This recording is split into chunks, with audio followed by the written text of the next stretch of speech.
তথাকথিত -4 নিয়ে গুজব ছড়ানো হচ্ছে। শুক্রবার মাগুরায় এক অনুষ্ঠানে এমনটা জানান প্রধান উপদেষ্টার প্রেস সেক্রেটারি শফিকুল আলম। তিনি বলেছেন, জাতীয় সংসদ নির্বাচন হবে 15 ফেব্রুয়ারির মধ্যেই।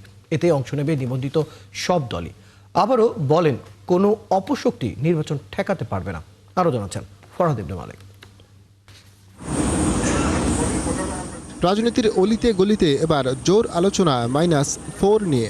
এ নিয়ে গুঞ্জন ডালপালা মেলে তিনবারের সাবেক প্রধানমন্ত্রী বেগম খালেদা জিয়া আবারও অসুস্থ হবার পর তার সন্তান তারেক রহমান দেশে না ফেরায়। মাগুরায় এক ফুটবল টুর্নামেন্টের উদ্বোধনী অনুষ্ঠানে প্রধান উপদেষ্টার প্রেস সেক্রেটারি বলেন, তথাকথিত -4 নিয়ে গুজব ছড়ানো হচ্ছে। যারা -4 এর কথা বলছে তারা দেখবেন যে ওরা স্বৈরাচারের দোসরের মতোই ছিল। আমরা কোনো -4 এর কোনো কথা আমরা বলেছি?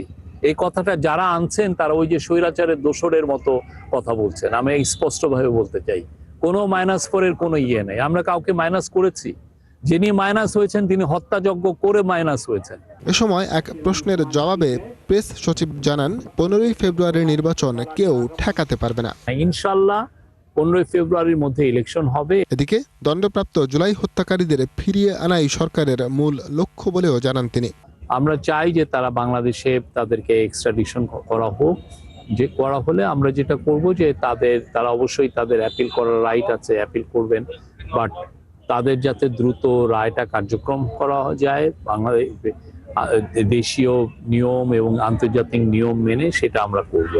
যাদের হাতে রক্ত আছে তাদের প্রত্যেককে বাংলাদেশে আমরা ফিরিয়ে আনবো।